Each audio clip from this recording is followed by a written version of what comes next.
سكن في فؤادي واحتاجت في صعوده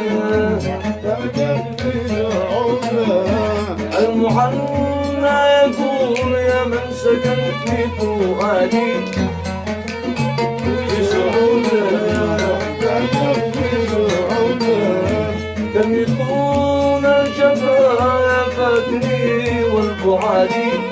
لا جازى من يعود